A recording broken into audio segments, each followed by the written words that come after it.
Powerful Content Podcast, your go-to source for content creation, strategy, and business inspiration. I'm your host, Mel Daniels, content strategist, coach, and speaker, empowering women across the globe to grow their business with powerful content that connects, nurtures, and converts. So if you're ready to create standout content that gets you noticed and remembered, or build an aligned audience who love you and are ready to buy from you, you're in the right place. I believe that content has the power to connect us all. It's up to you how you use it. Listen in for genuine and insightful chats with guests, as well as practical tools and strategies from me. It's so lovely to have you here. Let's dive into the show.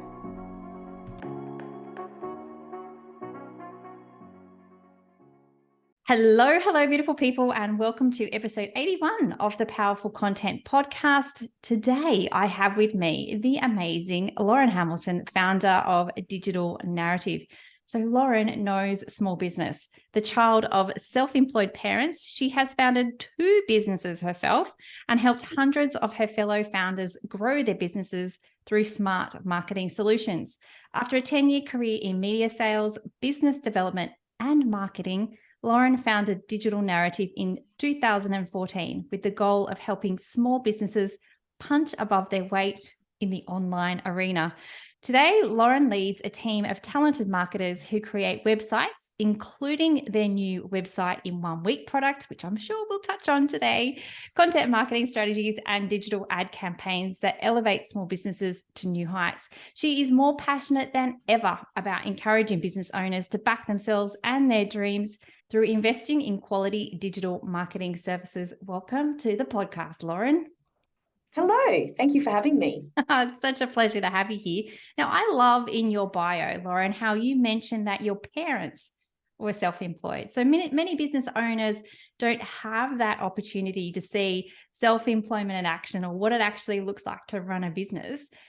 I'm going to start off with a really tough question for you. What impact do you think this has had on your personal business journey, if any? It definitely has. It's had an impact. And I was reflecting on it on the weekend because I'm now the sandwich generation. My 11-year-old son has started his own business. Wow. So clearly this runs in the family. And a good friend of mine said pretty much that question. She was like, why are your children such hustlers? And I was like, because they're my children and they're my parents' grandchildren. And that's what we do in our family. My sister also has her own business. Wow. I think what we learned was that, number one, there is a bit of risk involved, and to have an appetite for risk. When you start your own business, you're going out on a limb, and there's more risk involved than working for somebody else for your entire life, which you have to have that appetite for that. But I guess you have to see that it's okay to fail.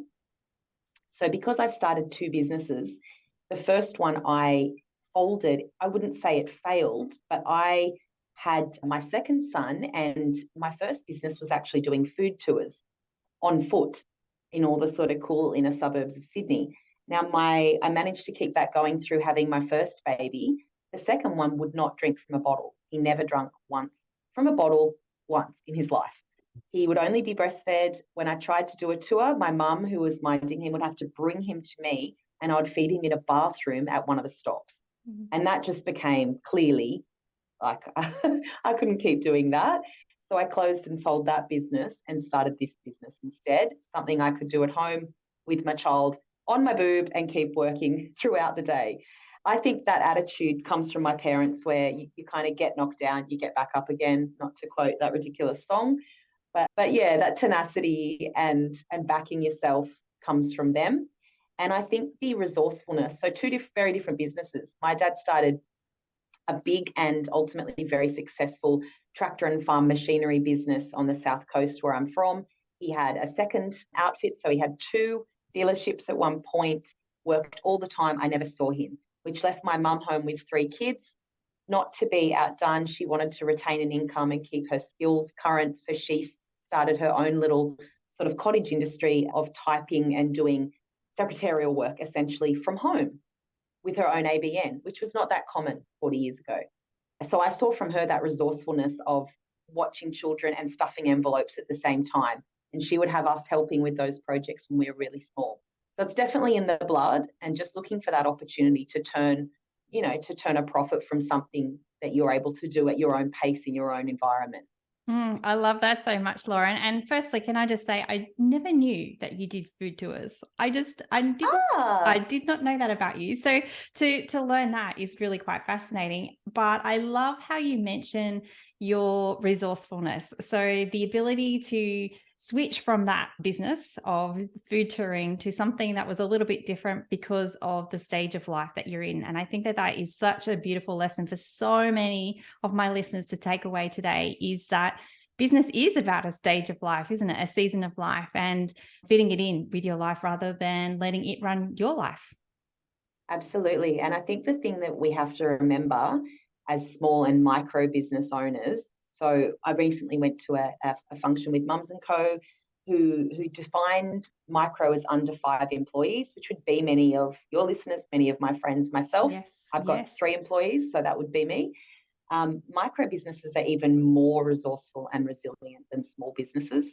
And I think what is interesting is that we all, myself very much included, often get frustrated about the constraints or the smallness of what we're doing, or we feel insignificant, like we're not making any difference, we're not getting anywhere. But we have to always remind ourselves, why did I get into this in the first place? It was for flexibility. It was for the ability to do what I want when I want, to time shift, to go to that athletics carnival and then work an hour in the evening if need be, to sort of work when your partner's available to care for your children, or work when you don't have to be doing something else. And we always have that, but somehow the shine of that wears off and you forget that you have that, and you start focusing on the annoying parts of being self-employed. As I say, I'm the first one to be guilty of this. I have to frequently take a step back and remind myself, no, hey, this is why you did this in the first place. What is now annoying you? Beautiful reminder, Lauren. Absolutely beautiful reminder. And you're right that most of us, and definitely most of my listeners, have started their businesses for that flexibility piece, to be able to, like you said, go to the school carnivals or the school assemblies, or in my case, when my teens sleep in and they're running late, I can drop them to school. Those sorts of things. Whereas perhaps if I had a full-time job, then I might not be able to do those things. So thank you for that reminder. I think that we could probably talk on this topic all day of, running small businesses, but we're here to talk about websites today, which is rather exciting because I know that websites can be an absolute minefield, especially if you're starting out in business, or actually at any stage of business. I know that when I first switched from a free DIY Wix version to a WordPress version, then that was a really big jump for me. So I would love to have a discussion today, if we could, Lauren, firstly around what are the types of things that we need to make sure that we avoid when we're thinking about a website, or things that we should definitely include when we're thinking about creating a website for our business? What I always say to that question is, you have to be very realistic as a business owner, your own capacity, your skill set, and the time that you will likely have to work on your business, and what your potential customers will want out of your website. By that, I mean, often people, to be honest, overdo it. They really overdo it. They overproof the pudding. They put so much content, so many sort of bells and whistles into a website, and they make it so incredibly clever and custom coded that they can never change anything. So they're left with a static product, which is not how a website should be. It's not a brochure. I think of it like a living, breathing thing, and it should change constantly and fluidly as your business changes. If you are setting yourself up to make that an impossible or an onerous task, you're sort of, making a mistake from the beginning. So wherever your skill set is at, you need to match that with the kind of website that you can work with. Otherwise, you'll spend an absolute fortune on developers, or you'll leave your website to just languish and be that real, carved in stone kind of artifact, which it shouldn't be.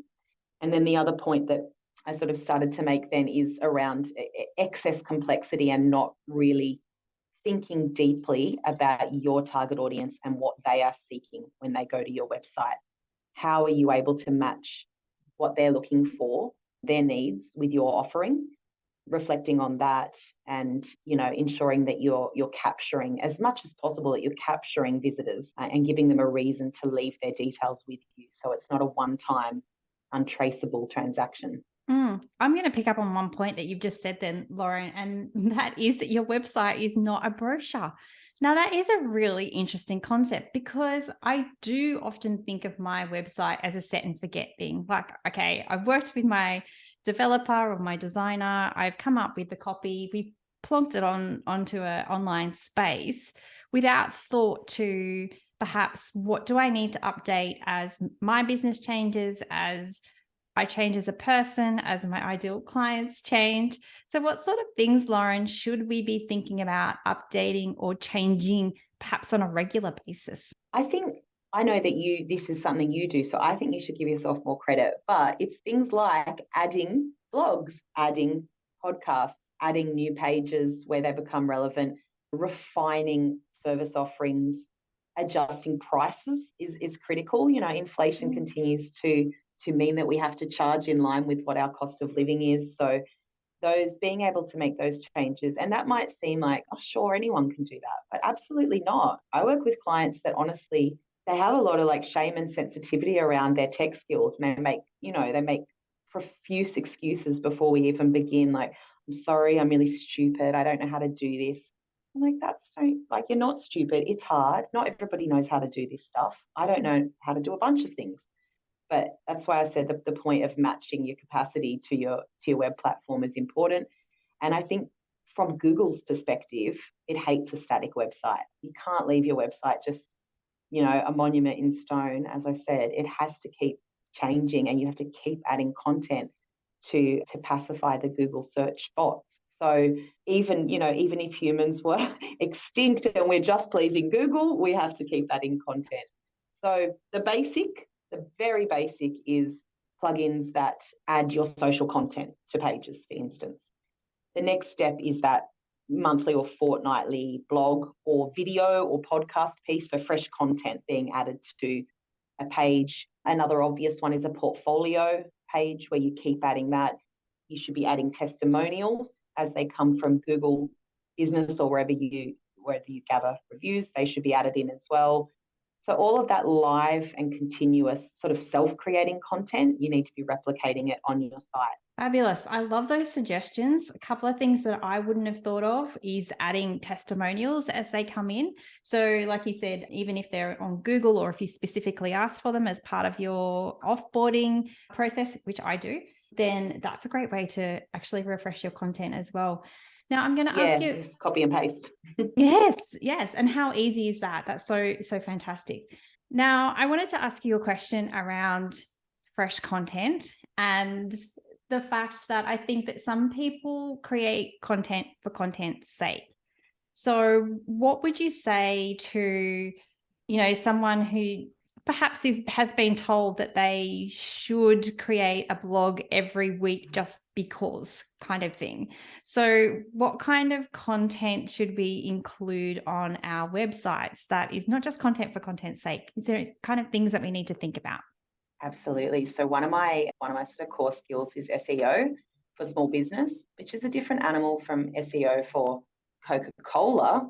It's more on a local level, and in a way it's easier because you know what people are asking, or you can find out what people are asking to get to your kind of service business. So in my case, it will be like, what's the best website for small businesses? That would be an example that people would be searching. You take that question and you make that the title of your blog. Your blog should either answer a question that real people are really asking to get to your service, or they should feature a keyword that you want to show up in search results for, and they should be optimized on page and off page where possible for that keyword. Mind blown stuff here, Lauren, because I think I think it's harder than it is. Yeah. But I think that that's such a simple concept, but something that a lot of people don't actually do. You've just given two really great points there in terms of avoiding creating content for content's sake. And that is answering a real question people have. Super simple. Answer a question that people have. And the other one is adding that keyword or making sure that the keyword is found in it. Now, I think we're we're going to go a little bit off track here for a second, Lauren, but I feel like I need to ask this question, and that is around keywords. How do we understand what a keyword is for our business? There's a lot of tools out there. Some of them are paid, some of them are free. If you have a Google Ads account, you can look at historical keywords. I can't really sort of explain how to do it now, but that is a free version. There's a free system there that you can use. I use Ubersuggest, which is paid. That's Neil Patel, who's the UK SEO guru guy. That's his program. When I say it's paid, it's like $100 a year or something. Like, it's not a lot. So using something like that is good. A really, really simple way is to start typing in. So you have a hunch, basically. You can test your hunches.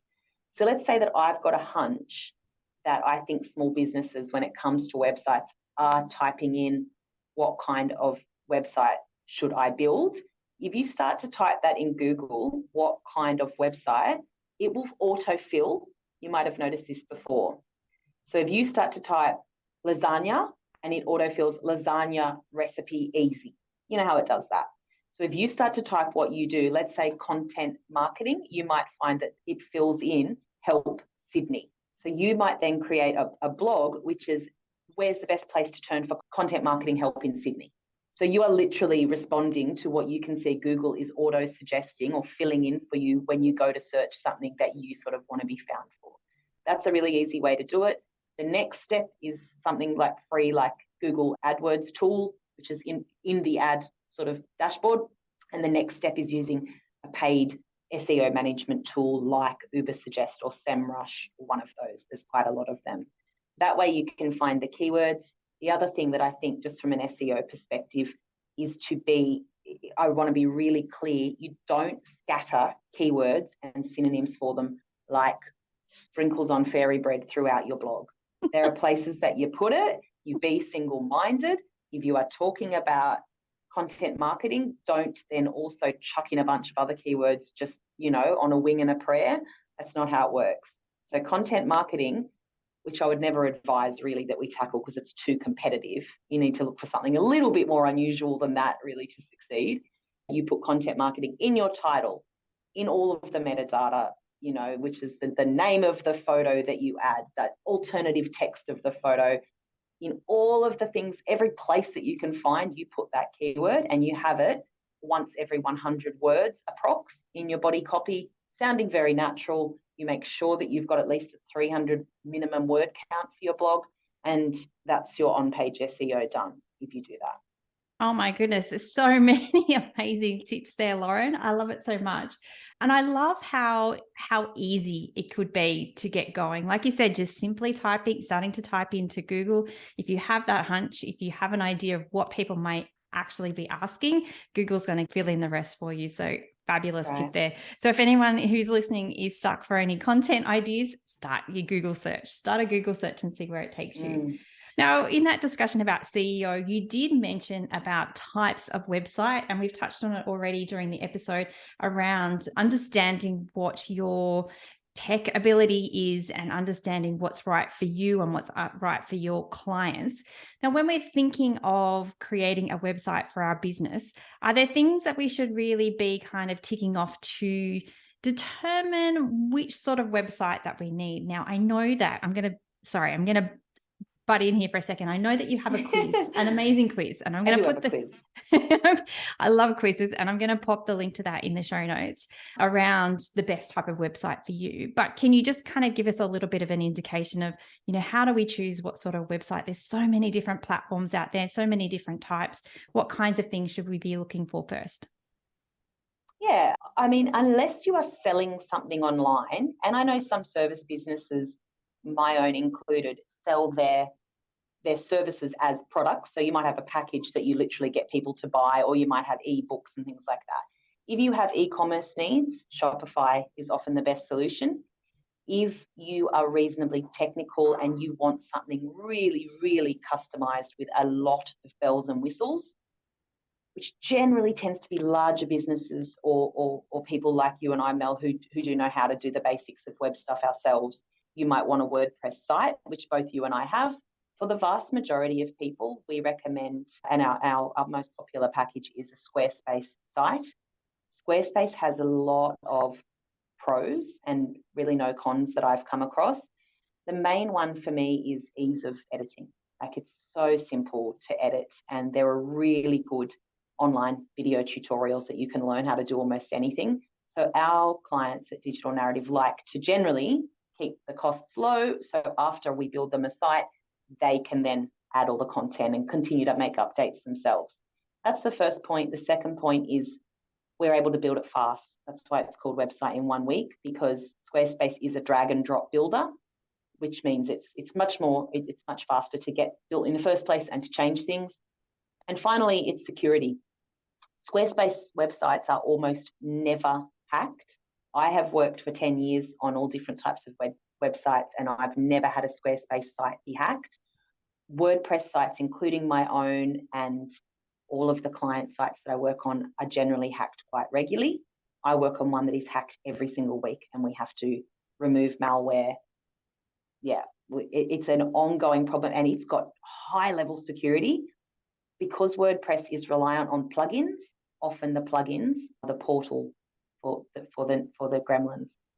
So if you don't want to worry about someone hacking your site, then really consider Squarespace.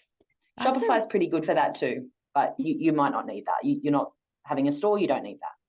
That's really interesting, Lauren. And it does surprise me to hear that Squarespace and Shopify less hacked or never get hacked over WordPress websites. That's really amazing. Yeah, it's the plugins. That's a vulnerability. And Shopify does use plugins too. So that is all, there's vulnerability there. They call them apps, but that's the same thing. Squarespace has fewer, you have more inbuilt, like native functionality. You don't need to add as many plugins or apps. Yeah, amazing. So when someone's actually thinking about creating a website or having a website done, and they've decided which platform is best for them, I feel as though sometimes the thought of creating content for a website or putting together a website can be overwhelming, can be absolutely burdensome. Now, you've got this amazing, amazing package called Website in a Week. How does that help someone to overcome that overwhelm? This is what you just said is essentially the insight that I had that caused me to develop this program. And I had it while talking to my sister, who owns her own business. She is a doula and a midwife on the South Coast, and she asked me to build her a website. And I kept chasing her for content. I'd be like, Lisa, you said you were going to get me the homepage copy. I can't get started. Give me the copy. And all these things. I need your domain logins. And one day she rang me up and she was like, listen. And, sisters can be really frank with each other, which is why it was a good insight. She's like, you keep saying all this jargon. I don't know what you're talking about. I don't even know what copy is, and I don't have a domain. Seriously, just what are you talking about? And I was like, oh my God, I am just spouting jargon at everybody, left, right, and center, and assuming that they know, and they don't know because they're a florist or whatever, and they don't need to know, your cPanel access. Like, they don't, that's not, same as I don't know how to deliver a baby. She didn't know what cPanel was. So fair's fair. And it made me sort of think, why do all web developers really just focus on the end result and nobody focuses on the experience of the small or micro business owner as they are working through getting their website developed? There's actually a step before the building, which is a bit painful if you are not a web developer. And that step is writing the content, working out which photos are best, making those photos the right size, adding captions to your videos and getting them on YouTube and then supplying a link. Some of your listeners might be like, oh my God, that's basic. I could do that in my sleep. And that's awesome. But there are people that's like Nightmare on Elm Street for. Yeah. So I developed the whole sort of process, essentially an online platform that guides you through every step. And you get my talking head and lovely dulcet tones explaining to you, like, here's how to write optimized copy. Step one, really, I'm trying to break it down as much as humanly possible. And if you're like, that's super easy, Lauren, you just skip ahead. Just don't listen to me. But if you need it, it's there. And that at each point, after you've sort of learned that and created whatever it is, your about page copy, let's say, then it says, please submit here. And you just submit it. And so I receive it all in a very ginormous Dropbox. It all goes into there. And from there, we're very easily able to build your site because everything we need is in one place. We don't have to keep blowing up your phone going, excuse me, I need your LinkedIn URL or some annoying thing like that. Oh, I love that so much because it's more than just a process. It's more than just the steps that I need to tick the boxes to give you the things to build the website, but it's the learning side of it as well. So not only am I learning how to write that optimized copy or what goes on about page, I know that it's going to be done right the first time. I know that you said that, websites aren't a brochure and you need to update them. But, generally speaking, I feel like so many of us don't feel like we've got it right the first time. And this step-by-step process combined with the learning is a really great tool, especially for people who are new in business. Absolutely. And you use a lot of the things that you create over and over again.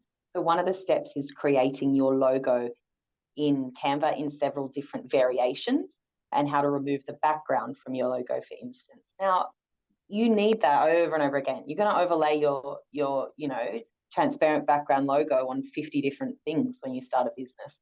So it stands you in good stead for all of the future digital marketing work that you're doing. And what I did when I was developing it was look at my Loom library, Loom that you use to make screen recordings. So Yes. I make those for clients all the time because they ring me and go, I don't know how to do whatever. And I go, no worries, I'll make you a Loom. And so some of them I've used and reused many times because people just keep asking me those. So I made sure to include those explanations. That was the first sort of batch of videos we did because those are the FAQs, I guess. Yeah.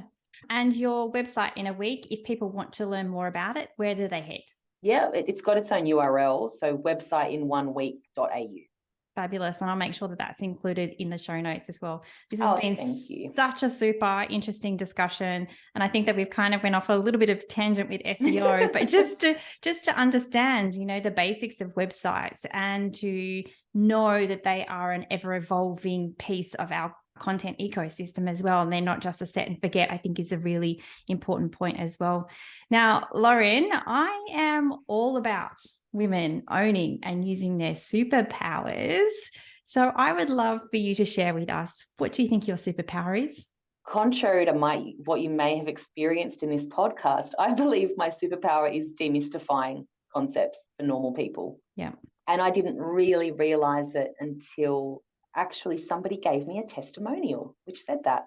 And she's a writer and doesn't at all struggle with digital concepts, but she said the way that you demystified that all for me, nobody has been able to explain it and break it down for me so that it's so crystal clear before. And since that, I started to notice that, I think I have a way of explaining things in plain English that a lot of other people in my role do not have.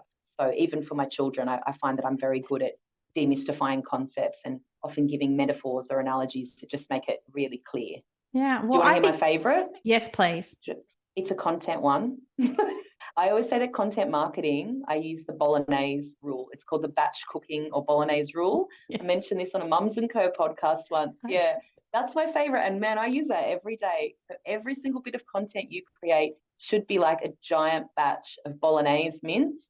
Don't make it once and then eat it once. You're going to turn it into 10 different dinners for the family and you're only going to do one batch of cooking in 1 week. So that's the same. That's that concept. I'll be using that from now on, Lauren. You feel free. Thank you so much. And I just want to go back to your superpower as well. I think that you have definitely done that in today's episode, really simplified it and made it easy to understand without making us feel a little bit dumb, because sometimes people can make us feel a little bit dumb around technology. So thank you for that, Lauren. Really appreciate it. Before we finish up today, do you have any final parting words of wisdom? I think, you know what, something that I wish I knew when I started my journey. I don't know, some of your people may be early in their business owning journey. And what I wish that I had known back then is it's a stupid old saying, you have to speculate to accumulate. I never really got that. Now I understand that men who start businesses spend money on their businesses and they justify it. Women who start businesses, including myself, do not. We scrimp and save, we DIY everything. We do stuff ourselves that we shouldn't, that we really need a professional to help us with. We don't invest in advertising. If it's your business and it's your dream, back yourself, invest in yourself, and spend the money on your business to get the outcomes that you want. You know, a lot of small businesses started by women falter, and it's not for lack of smarts or effort. It's because they don't connect with investors, or they're not willing to put household budget towards it.